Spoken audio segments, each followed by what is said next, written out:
അപ്പോൾ ഇവിടെ ഇരിക്കുന്ന പലരെയും, ഞാനടക്കമുള്ള പലരെയും പല അർദ്ധരാത്രികളിലും പല അസമയങ്ങളിലും ഞങ്ങളുടെ നമ്മുടെ ശരീരത്തിന്റെ ന്യൂഡ് പിക്ചേഴ്സ് കണ്ടാൽ മാത്രമാണ് അവർക്ക് ഇത് സെലക്ട് ചെയ്യാൻ പറ്റുള്ളൂ എന്ന് പറഞ്ഞു. അവർക്ക് പത്മിനി എന്നാണ്. ഞാൻ വളരെ ചെറിയ റോളുകളൊക്കെ സിനിമയിൽ ചെയ്തുകൊണ്ടിരിക്കുന്ന ഒരാളാണ്. അസിസ്റ്റ് ചെയ്യുന്ന മാമുക്കോയ അങ്കിള് നമ്മളെ മലയാളി ഞാൻ എഴുതിയ എല്ലാവർക്കും നമസ്കാരം. നമ്മുടെ ഒരൊറ്റ റിപ്പോർട്ട് വന്നത് എവിടെയാണ് എത്തി നിൽക്കുന്നു ഗൈസ്, എല്ലാവർക്കും അറിയാം. ഓക്കെ, നമ്മുടെ വിഷയം നേരെ ഡയറക്റ്റ് ആയിട്ട് വരുന്നു. അതിനു മുമ്പേ നിങ്ങൾ ചാനൽ സബ്സ്ക്രൈബ് ചെയ്യാത്തവരുണ്ടെങ്കിൽ സബ്സ്ക്രൈബ് ചെയ്യുക. അപ്പോൾ വിഷയം എന്താണെന്ന് വെച്ച് കഴിഞ്ഞാൽ നമ്മുടെ സിനിമ ഫീൽഡേ വേറെ ഫീൽഡായിട്ട് മാറിക്കൊണ്ടിരിക്കുകയാണ്. ഏത് മലയാള സിനിമ.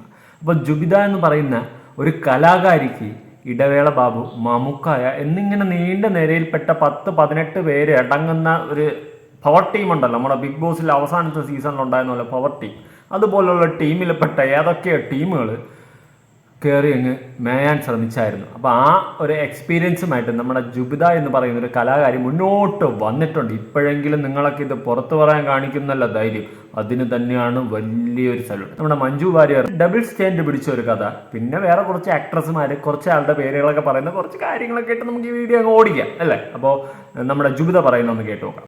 കാരണം എന്തുകൊണ്ടാ, ഞാൻ ഒരു പെൺകുട്ടിയായി പോയതുകൊണ്ട് ഒത്തിരി പറയാനുണ്ട്. ഇതിലിപ്പം ഇടവേള ബാബു,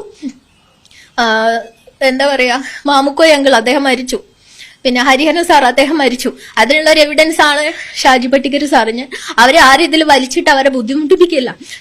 നിൽക്കുന്ന കൊണ്ട് തന്നെയാണ് ഞാൻ എന്റെ സിനിമ രാത്രി ഇരുന്നിട്ട് എഴുതും. പകല് ജോലി കഴിഞ്ഞിട്ട് രാത്രി ഇരുന്ന് എഴുതിയ സ്ക്രിപ്റ്റാ. അതിന് എനിക്ക് കഴിവുണ്ടായിട്ടും എന്താ പറയാ, ശരീരം വേണമെന്ന്. ഇപ്പൊ അമ്മ സംഘടനയുടെ ഒത്തിരി ആൾക്കാരിയ്ക്കുന്നു. ഇടവേള ബാബു കറക്റ്റ് ഞാൻ പറഞ്ഞു തരാം. അദ്ദേഹം എന്നോട് പറഞ്ഞ ശരീരത്തെക്കുറിച്ചുള്ള കാര്യങ്ങൾ തന്നെയാണ്. അഡ്ജസ്റ്റ്മെന്റ് ഉണ്ടെങ്കിൽ അമ്മയിൽ കയറുകയും ചെയ്യാം. 1.5 ലക്ഷം രൂപയൊന്നും വേണ്ട, അല്ലെങ്കിൽ ക്യാഷ് അടച്ചിട്ട് കയറണം. അന്ന് 2018 ഞാൻ വാക്കുതർക്കം ഉണ്ടായി. ഞാൻ പറഞ്ഞ സിനിമ എന്ന് പറഞ്ഞ ലാസ്റ്റ് പേര് ഇടവേള ബാബു എന്നല്ലല്ലോ, അങ്ങനെ പറഞ്ഞിട്ട് ഞാൻ തെറ്റി. സൂപ്പർ. അപ്പൊ അമ്മയിൽ കയറണമെങ്കിൽ സിനിമയിൽ ചാൻസുകളൊക്കെ കിട്ടണമെങ്കിൽ അഡ്ജസ്റ്റ്മെന്റ് വേണം. അതാണ് നമ്മൾ ഇടവേള ബാബു എന്ന് പറയുന്ന അണ്ണൻ പറഞ്ഞിട്ടുള്ള. അണ്ണൻ വേറെ ലെവലാണല്ലേ, അണ്ണൻ മൂടാണല്ലേ, ഫുൾ ഓൺ ഫുൾ പവർ. അണ്ണ പവറേഷായിരുന്നല്ലേ. കൊള്ളാം അണ്ണ. അണ്ണനെ പറ്റി ഇപ്പോഴെല്ലാം കേട്ടു തുടങ്ങി. എന്തായാലും കൊള്ളാം, അണ്ണൻ വേറെ ലെവലാ. വേഷങ്ങൾ ചെയ്തു. ഷാജിക്കൊടിയൻ അങ്കിളാന്ന് തോന്നുന്നു ആ സ്ക്രിപ്റ്റ്. പുള്ളിക്കാരൻ ഏകദേശം നല്ല രീതിയല്ലാത്ത രീതിയിൽ തന്നെയാണ് സംസാരിച്ചിട്ടുള്ളത്. ഇന്ന് ഞാനിപ്പോ ഇതൊക്കെ പറയാൻ കാരണം എന്ന് വെച്ച് കഴിഞ്ഞാല്, എന്റെ ഈ ഒരു ഏജ് വരെ, ഇപ്പം കല്യാണം കഴിഞ്ഞിട്ട് 7 മാസമായി. എന്റെ ഒരുപാട് ആഗ്രഹങ്ങളുണ്ട്, അഭിനയിക്കാനും എഴുതാൻ ഒക്കെ ഉള്ള ഒരു ത്രെഡ് എന്നാലും എനിക്ക് കഴിവുണ്ട്. പക്ഷെ വിളിക്കുന്നവരെല്ലാം ഈ ശരീരം വേണം എന്നുള്ള രീതിയിലാണ്. ഇതുപാടെ മറ്റേ ചന്തയിൽ തൂക്കിയിട്ടിരിക്കണം വിൽക്കാൻ വേണ്ടിയിട്ട് ശരീരം എന്ന് പറയുന്നത് യുവമാർക്കൊക്കെ. നിനക്കൊക്കെ ഓരോരുത്തന്മാർക്ക് കയറി ഞരങ്ങാനുള്ളതാണ് ഓരോ സ്ത്രീകളുടെ മാനവും ശരീരവും. എന്റെ പൊന്നണ്ണന്മാരെ ഇങ്ങനെയിട്ട് ഓരോന്നായിട്ട് പേരുകളങ്ങ് പുറത്തു വരട്ടെ. കാരണം എല്ലാവർക്കും കൂടി നാറ്റ പേര് കയറി ഇരിക്കുക. ആരൊന്നും അറിയാതെ ഇരിക്കുന്ന സ്ഥിതിക്ക് ഓരോ അണ്ണന്മാരെ പേരുമായിട്ട് ഇങ്ങനെ നിരയായിട്ട് വരട്ടെ, എങ്കിലേ കളിക്കൊരു രസമുള്ളൂ. എന്തായാലും നിയമപരമായി ഏതറ്റം വരെ പോകുന്നൊന്നും എനിക്ക് വലിയ പിടിയൊന്നുമില്ല. ഇതുപോലെയെങ്കിലും ഓരോരുത്തരെങ്കിലും വന്ന് പറഞ്ഞ് പരിപാടി കാണിച്ചവരുടെ ഫേസുകൾ എക്സ്പോസ് ആവത്തില്ലേ, അത് കാണുമ്പോൾ തന്നെ ഒരു സന്തോഷം.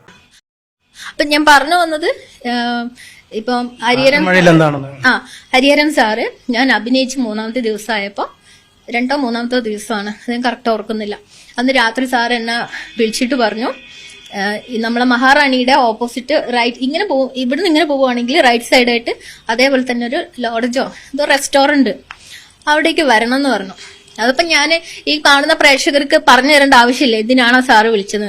കാരണം എന്റെ അച്ഛനേക്കാളും പ്രായം ഉണ്ടായിരിക്കാം, അല്ലെങ്കിൽ ആ ഏജ് ആയിരിക്കും. എനിക്ക് സങ്കടം വരിക ഇപ്പോഴും പറയുമ്പോ.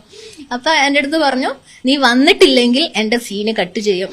എന്നിട്ട് ഞാൻ ഒരു തുള്ളി കണ്ണീര് പോലും വീട്ടാതെ ഞാൻ നല്ല ശക്തിയായിട്ട് പറഞ്ഞു, ഞാൻ വരില്ല, എന്റെ സീന് നിങ്ങൾ കട്ട് ചെയ്തോ, എനിക്ക് വിധിയില്ല എന്ന് ഞാൻ വിചാരിച്ചോളാം.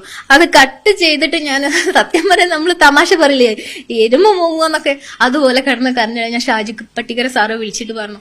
അപ്പോഴാണ് സാറ് ഇത് അറിയുന്നത്. അപ്പൊ ഞാൻ പിറ്റേന്ന് ലൊക്കേഷനിൽ പോയപ്പോ അവിടെയൊക്കെ എനിക്ക് അതിന്റെ ഒരു ഇത് മനസ്സിലായി, പ്രശ്നങ്ങള്. പക്ഷെ എന്നോട് പിന്നീട് ഒന്നും പറഞ്ഞിട്ടില്ല. ഞാൻ ആ സിനിമയിൽ അഭിനയിക്കുകയും ചെയ്തു. അടിയൻ ഏതാണ് ഈ സാറുമാരൊക്കെ കൊള്ളാമല്ലോ, നല്ല സാറുമാരാണല്ലോ മുഴുവനുള്ള സാറന്മാര്. ഈ സാറുമാരുടെ ഒഴിനാട്ട് സാറേ എന്നുള്ള സാറ് വിളിയാണ് എനിക്ക് അങ്ങോട്ട് ഡൈജസ്റ്റ് ആവാത്തത്. ചേച്ചി ഇനി സാറുമാരെന്നൊന്നും പറയേണ്ട കാര്യമില്ല. നിങ്ങളടുത്ത് ഇത്രയും മോശമായിട്ട് പെരുമാറിയിട്ടുണ്ടെങ്കിൽ, അതിൽ ജെനുവിനിറ്റി ഉണ്ട്, അത് സത്യമാണെങ്കിൽ ഇത് ഓരോ ചെയ്തവന്മാരും ഓരോ മോശം പ്രവൃത്തികൾ കാണിച്ചവന്മാർ ആംഗ്യത്താലും വിളിച്ചവന്മാരും എല്ലാം കണക്കാം. ഓരോരുത്തന്മാരുടെ ഫേസ് എക്സ്പോസ് ചെയ്യുന്നു. ഒരുത്തനെയും വിടരുത് ചേച്ചി. മാമുക്കോയ അങ്കിള് നമ്മളെ മലയാളി, ഞാൻ എഴുതിയ സിനിമ സ്ക്രിപ്റ്റിൽ അദ്ദേഹം ഉണ്ട്. പക്ഷെ അദ്ദേഹം പറഞ്ഞതും ഒരു മകളോട് പറയാൻ പറ്റിയ കാര്യമൊന്നുമല്ല. അവിടെ വെച്ച് ഞാനത് ക്ലോസ് ചെയ്തു. പിന്നെ സുധീഷ്, എന്താ വെച്ച് കഴിഞ്ഞാൽ അവർക്ക് ഞാൻ കൂടെ ടൂറ് പോകും പോലെ വണ്ടിയിൽ കാറിൽ പോകണം. ഞാൻ കോൾ ചെയ്തു, എന്നെ ഇങ്ങോട്ടും കോൾ ചെയ്തിട്ടുണ്ട്, സംസാരിച്ചിട്ടുണ്ട്. നമ്മൾ കുട്ടികളാണ്, ചെറിയ കുട്ടിക്കാലം മുതൽ അദ്ദേഹത്തിന്റെ സിനിമ കാണുമ്പോൾ ഒരു ആരാധനയാണ് മനസ്സിൽ വരിക. അങ്ങനെയാണ് നമ്മൾ സംസാരിക്കുന്നത്. അപ്പൊ അത് തെറ്റായ രീതിയിൽ വരുമ്പോൾ നമ്മൾ അവിടെ നിർത്തുക. വേറെ കോൾ ചെയ്യുമ്പോൾ ഭാര്യയുണ്ട് എല്ലാം പറയാം. ഭാര്യയുണ്ട് ഈ ഭാര്യയായിട്ടൊന്നും നടക്കൂലേടെ ഈ അണ്ണന്മാർക്ക്. എനിക്ക് അറിയാൻ പാടില്ലാത്തോണ്ട് ചോദിക്കുകയാണ്. പിന്നെ എന്തിനാണ് പെണ്ണ് കിട്ടിയത്? ഭാര്യമാരൊന്നും പറ്റണില്ല. നാട്ടിലുള്ള ബാക്കിയുള്ള പെമ്പിള്ളാരെ ഈ സിനിമയിൽ അഭിനയിക്കാൻ ഓരോ പെമ്പിള്ളാർ വന്നു കഴിഞ്ഞാൽ ഇവന്മാർക്കൊക്കെ ഒരു വിചാരം ഉണ്ട്, ഇവളുമാരെല്ലാം പോക്കാണ്, അതുകൊണ്ടാണ് ഇങ്ങനെയൊക്കെ വരുന്നത്.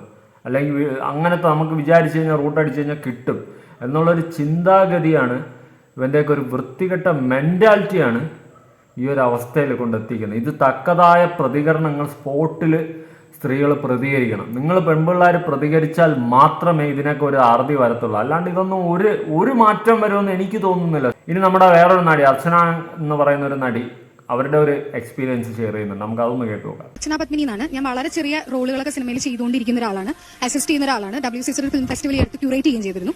എന്റെ ഒരു എക്സ്പീരിയൻസ് എനിക്ക് പറയണം. നിങ്ങൾ എന്തുകൊണ്ട് നിങ്ങൾ പറയുന്നില്ല അല്ലെങ്കിൽ പരാതി കൊടുക്കുന്നില്ല എന്നൊക്കെ പറയുമ്പോഴേ, ഞാനൊരു പരാതി കൊടുത്തിട്ടുണ്ടായിരുന്നു ഫെഫ്കയിൽ. ശ്രീ ബി ഉണ്ണികൃഷ്ണൻ എന്ന് പറയുന്ന അദ്ദേഹമാണ് എന്റെ പരാതി സ്വീകരിച്ചിട്ടുള്ളത്. ഇതുവരെ ഒരു അഡ്രസ്സും അതിന്റെ പേരിലില്ല. മമ്മൂട്ടി അഭിനയിച്ചിട്ടുള്ള പുള്ളിക്കാരൻ സ്റ്റാർ എന്ന് പറയുന്ന സിനിമയ്ക്കകത്ത് എനിക്കുണ്ടായ വളരെ മോശപ്പെട്ട ഒരു അനുഭവം. ഷെറിൻ സ്റ്റാൻഡി എന്ന് പറയുന്ന ഒരു പ്രൊഡക്ഷൻ കൺട്രോളർ ഇപ്പോഴും സിനിമയിൽ വർക്ക് ചെയ്തുകൊണ്ടിരിക്കുന്നുണ്ട്. പോലീസ് പരാതി കൊടുത്തിട്ടില്ല. വീണ്ടും ഒരു വെർബൽ റേപ്പിന് എനിക്ക് കടന്നു പോകാൻ പറ്റാത്തതുകൊണ്ട്, അല്ലെങ്കിൽ അത്തരം മോശപ്പെട്ട അനുഭവങ്ങളിലൂടെ കടന്നു പോകാൻ പറ്റാത്തതുകൊണ്ട് ഞാൻ പോലീസിൽ പോയില്ല. ഇല്ല, ഐ ഡോണ്ട് നോ. ഞാൻ വളരെ ഇൻഡിപെൻഡന്റ് സിനിമകളൊക്കെ ബന്ധപ്പെട്ട് വർക്ക് ചെയ്യുന്ന ഒരാളാണ്. എനിക്ക് ഈ ഇൻഡസ്ട്രിയുടെ സ്വഭാവങ്ങൾ അധികം അറിയില്ല. അപ്പോൾ ഇവര് സംസാരിക്കുന്നു, ഇവര് നീതി തരുന്നു എന്ന് പറയുന്നു. ഇപ്പൊ റേപ്പിസ്റ്റിന്റെ കൂടെ നീതി എന്ന് പറയുന്ന സിനിമ ചെയ്യാൻ പോകണമെന്നാണ് ഞാൻ കേൾക്കുന്നത്. എനിക്കറിയില്ല. എനിക്ക് എന്റെ ജീവിതത്തിൽ ഒരുപാട് കാര്യങ്ങൾ ചെയ്യാനുണ്ട്. ഈ ഊളകളുടെ പുറകെ നടക്കാൻ സൗകര്യമില്ല.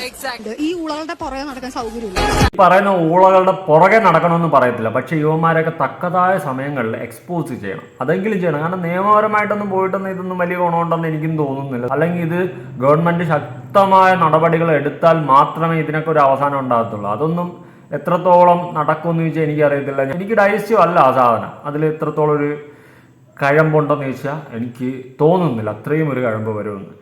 അതുകൊണ്ട് നമുക്ക് പറ്റുന്നത് സോഷ്യൽ മീഡിയ ഇട്ട് കൊടുക്കുക, എക്സ്പോസ് ആക്കുക, നാറും. അത് തന്നെ വലിയൊരു സംഭവമാണ്. കുറച്ചൊന്ന് നടുങ്ങും അടുത്തൊരു പരിപാടി ചെയ്യാനായിട്ട്. എന്തായാലും അടുത്ത് വേറൊരു കുട്ടി പറയുന്നത് കേട്ട് നോക്കാം. നമ്മുടെ ശരീരത്തിൻ്റെ ന്യൂഡ് പിക്ചേഴ്സ് കണ്ടാൽ മാത്രമാണ് അവർക്ക് ഇത് സെലക്ട് ചെയ്യാൻ പറ്റുള്ളൂ എന്ന് പറഞ്ഞു. അവർക്ക് മാർക്ക് ഇടണം, എത്ര ഷേപ്പ് നോക്കണം, അങ്ങനെയൊക്കെയാണ് പറഞ്ഞത് എന്നോട്. ഓപ്പൺ ആയിട്ട് പറഞ്ഞു. ഇൻസ്റ്റാഗ്രാമിൽ എനിക്ക് അടിച്ചിട്ടുണ്ടായിരുന്നു, ഫോൺ ചെയ്തിട്ടും പറഞ്ഞിട്ടുണ്ടായിരുന്നു. അണ്ണൻ സൂപ്പർ അണ്ണനാണ്. ഈ അണ്ണന്മാരൊക്കെ പേരുകൾ നിങ്ങൾ പറയണം. പെമ്പിള്ളാരെ നിങ്ങൾ എന്തിനാണ് ആരെയാണ് പേടിക്കുന്നത്? എനിക്ക് ഇന്ന സംഭവം ഉണ്ടായി, അങ്ങനെ ഉണ്ടായി, ഇങ്ങനെ ഉണ്ടായി, അങ്ങനെ ഒന്ന് പറയും. പക്ഷെ ഇവളുമാരുടെ പേരുകളൊന്നും പറയാം ആരും ധൈര്യം കാണിക്കുന്നില്ലല്ലോ. അതെന്തുവാടേ? അതെന്താ ഇങ്ങനെ നിങ്ങളായിപ്പോയത്? പക്ഷേ കുറേ പേര് പറഞ്ഞു. ആദ്യം ഞാൻ ലേഡിയുടെ കൊടുത്തില്ല, അവർ പേര് പറഞ്ഞു. രണ്ടാമത് കൊടുത്തവരും പേര് പറഞ്ഞു. ഇത് പേര് പറയുന്നത്. പിന്നെ ഇത്രയും വലിയ വിഷയങ്ങളുമായിട്ട് കുറേ പേര് ഇതുവരെ ഇതിന്റെ റിപ്പോർട്ടുകളൊന്നും പഠിച്ചില്ല. നാട്ടുകാരും വീട്ടിലിരുന്ന അടുക്കളയിലിരുന്ന് ജോലി ചെയ്തുകൊണ്ടിരുന്ന ചേച്ചിമാരടക്കം റിപ്പോർട്ടിന്റെ ജെനുവിനിറ്റിയും കാര്യങ്ങളെല്ലാം പഠിച്ചു കഴിഞ്ഞു. പക്ഷെ ചിലവർ ഇതുവരെ റിപ്പോർട്ട് എന്താണെന്ന് പഠിച്ചിട്ടില്ല. അവർക്ക് സമയം കിട്ടിയിട്ടില്ല. പഠിച്ചിട്ട് അവരൊന്നൊക്കെ പറയുമായിരിക്കും. അപ്പൊ നമ്മുടെ മഞ്ജു ചേച്ചിയുടെ ഒരു ഡബിൾ സ്റ്റാൻഡ് വർത്തമാനമുണ്ട്. നമുക്കൊന്ന് കേട്ടു നോക്കാം. അതായത് ആദ്യം പണ്ടൊരു കാലത്ത് അവർ ഭയങ്കര സപ്പോർട്ടായിട്ടൊക്കെ സംസാരിക്കുന്നുണ്ട്. ഇതുപോലെ അവർക്ക് എന്തെങ്കിലും ഇഷ്യൂ ഒക്കെ വന്നു കഴിഞ്ഞാൽ. പക്ഷെ ഇപ്പോ ചേച്ചി റിപ്പോർട്ട് പഠിച്ചില്ല. നോക്കാം. അപ്പോൾ ഇവിടെ ഇരിക്കുന്ന പലരെയും, ഞാനടക്കമുള്ള പലരെയും പല അർദ്ധരാത്രികളിലും പല അസമയങ്ങളിലും ഞങ്ങളുടെ വീടുകളിൽ സുരക്ഷിതരായി കൊണ്ടാക്കിയിട്ടുള്ള ഡ്രൈവർമാരുണ്ട്. അപ്പോൾ അതുകൊണ്ട് എല്ലാ സഹപ്രവർത്തകരെയും അങ്ങനെ കുറ്റം പറഞ്ഞിട്ട് കാര്യമില്ല. പക്ഷേ ഇതിന് പിന്നിൽ നടന്നിരിക്കുന്നത് ഒരു ക്രിമിനൽ ഗൂഢാലോചനയാണ്. ഈ ഒരു ഗൂഢാലോചനയ്ക്ക് പിന്നിൽ പ്രവർത്തിച്ചവരെ നിയമത്തിന് മുന്നിൽ കൊണ്ടുവരാൻ ഉള്ള പ്രവർത്തനങ്ങൾക്കെല്ലാം അങ്ങേയറ്റം പൂർണ്ണമായ പിന്തുണ നൽകുക എന്നതാണ് നമുക്കിവിടെ ചെയ്യാൻ. നിയമ കമ്മിറ്റി റിപ്പോർട്ടിനെ കുറിച്ച് എന്തെങ്കിലും രണ്ട് വാക്ക് പറയാം. ഒരു പുറത്ത് വന്നിട്ടുണ്ട്.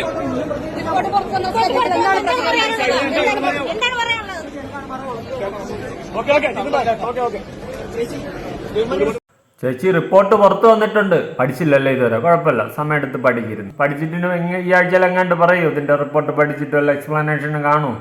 അറിയാൻ പാടില്ല, ചോദിച്ചതാ, എൻ്റെ ഒരു ഇതിനു വേണ്ടി ചോദിച്ചതാ, ക്യൂരിയോസിറ്റി കൊണ്ട് ചോദിച്ചതാ. അപ്പം നമ്മുടെ ഗായത്രി സുരേഷില്ലേ, ലവർക്ക് ഉണ്ടായിട്ടുള്ള ഒരു മോശം അനുഭവത്തിന് ചെറിയൊരു ഭാഗം കേട്ടോക്കെ. ഗായത്രിനെ കാണുമ്പോൾ സീരിയസ് ആയിട്ട് ചോദിക്കണം എന്നുള്ളൊരു കാര്യമുണ്ട്. ഏതോ ഇന്റർവ്യൂവിലും അതിന് മുമ്പും നമ്മൾ എപ്പോഴും സംസാരിച്ച് പോകുന്നത്, അതായത് ഇൻഡസ്ട്രിയിൽ ഇപ്പോൾ പല രീതിയിലുള്ള പ്രശ്നങ്ങൾ ആസ് ആൻ ആക്ട്രസ് ഓർ ആക്ടേഴ്സിന് വരാം. അപ്പോൾ അതിൽ ഇപ്പം ഈ കാസ്റ്റിംഗ് കൗച്ചിനെ പറ്റി അത് ആക്ച്വലി സീരിയസ് ആയിട്ടുള്ള കാര്യം തന്നെയാണ്. അത് സംഭവിച്ചിട്ടുണ്ട് എന്ന് പറഞ്ഞൊരു കാര്യം, അല്ലെങ്കിൽ അങ്ങനെ ഒരു അനുഭവം അത് ആക്ച്വലി സംഭവിച്ചൊരു കാര്യം തന്നെയാണ്. അയ്യോ, അനുഭവം ഉണ്ടായിട്ടില്ല. അങ്ങനെയല്ല പറഞ്ഞത്, ആ ഒരു കാര്യത്തിനെ റിലേറ്റ് ചെയ്യുന്ന. അതെ, എന്നോട് കുറെ ടീംസ് എന്നോട് ചോദിച്ചിട്ടുണ്ട്, എന്താ പറയാ, കോംപ്രമൈസിന് തയ്യാറാണോ, അഡ്ജസ്റ്റ്മെന്റ് തയ്യാറാണോ എന്നൊക്കെ ചോദിച്ചിട്ടുണ്ട്. പക്ഷെ it's all up to us ചേട്ടാ, നമ്മൾ എങ്ങനെ റെസ്പോണ്ട് ചെയ്യണു എന്നുള്ളതിനനുസരിച്ചേ ഉള്ളൂ. നമുക്ക് വേണമെങ്കിൽ ദേഷ്യപ്പെടാം, അല്ലെങ്കിൽ നമുക്ക് സട്ടിലായിട്ട് ഡീൽ ചെയ്ത് വിടാം. കാരണം ആൾക്കാർ എന്തായാലും ചോദിക്കും, എന്തായാലും ചോദിക്കും. പക്ഷെ നമ്മൾ എങ്ങനെ റെസ്പോണ്ട് ചെയ്യണൂന്ന്, അല്ലാതെ ആരും നമ്മളെയൊക്കെ റേപ്പ് ചെയ്യാനോ അറ്റാക്ക് ചെയ്യാനോ ഒന്നും വരില്ല. ആ തരത്തിലൊന്നും ഡേഞ്ചറസ് അല്ല. അതെ അതെ അതെ അതെ, അത്രേ ഉള്ളൂ. അല്ലാതെ ഞാൻ അതിനെതിരെ പോരാടാനൊന്നും, അവര് ചോദിക്കണല്ലേ ഉള്ളൂ. നമ്മളിപ്പോ പല സംഭവങ്ങളിലും ചിലർ ചേച്ചി എല്ലാം കൂളായിട്ട് എടുക്കുന്ന ചേച്ചി, അതുകൊണ്ട് ചേച്ചി എനിക്കൊന്നും പറയാനില്ല. ചേച്ചി എന്തായാലും എല്ലാം കൂളായിട്ട് എടുക്കുക. സത്യം പറഞ്ഞ് ഇവനൊക്കെ എക്സ്പോസ് ചെയ്യണം. ഇങ്ങനെ ചോദിക്കും, ഇവന്മാർ 100 പേരെടുത്ത് ചോദിച്ച് നടക്കും. ഇത് എക്സ്പോസ് ചെയ്ത് ആരെങ്കിലും നാട്ടിച്ചിരുന്നെങ്കിൽ ഈ ചോദ്യം അങ്ങ് നിൽക്കും ഓട്ടോമാറ്റിക്കായിട്ട്. ഇതിപ്പോൾ ഇവന്മാർ നമ്മൾ എന്ത് ചെയ്താലും ചോദിക്കാനും പറയാനായിട്ടില്ല ഗൈസ് എന്നുള്ളൊരു മൈൻഡ് സെറ്റിൽ ഇരുന്നിട്ടാണ് ഇമ്മാതിരി വോക്കൃത്തനം കാണിച്ചു കൂട്ടുന്നത്. അതിനൊരു അടയിടണമെങ്കിൽ പ്രതികരിക്കേണ്ടത് ഞങ്ങളാരുമല്ല, ഈ പ്രശ്നങ്ങൾ ഉണ്ടാവുന്ന സ്ത്രീകൾ പ്രതികരിക്കണം. അവരെന്ന് മുന്നിട്ടിറങ്ങി പ്രതികരിക്കുന്നത് അന്ന് തീരും ഈ മാതിരി മറ്റേ അടുത്ത പരിപാടികൾ. എന്തായാലും നിങ്ങളുടെ അഭിപ്രായങ്ങളും കാര്യങ്ങളൊക്കെ ഉറപ്പായിട്ട് താഴെ കമൻറ്റ് ചെയ്യണം. ചാനൽ സബ് ചെയ്യാത്തവർ സബ് ചെയ്യണം. പിന്നെ ചിലവർ റിപ്പോർട്ട് ഇതുവരെ പഠിച്ചിട്ടില്ല, അവരൊക്കെ പ്രതികരിക്കുമെന്നാണ് ഞാൻ വിചാരിക്കുന്നത്. നോക്കാം, വെയിറ്റ് ആൻഡ് വാച്ച്.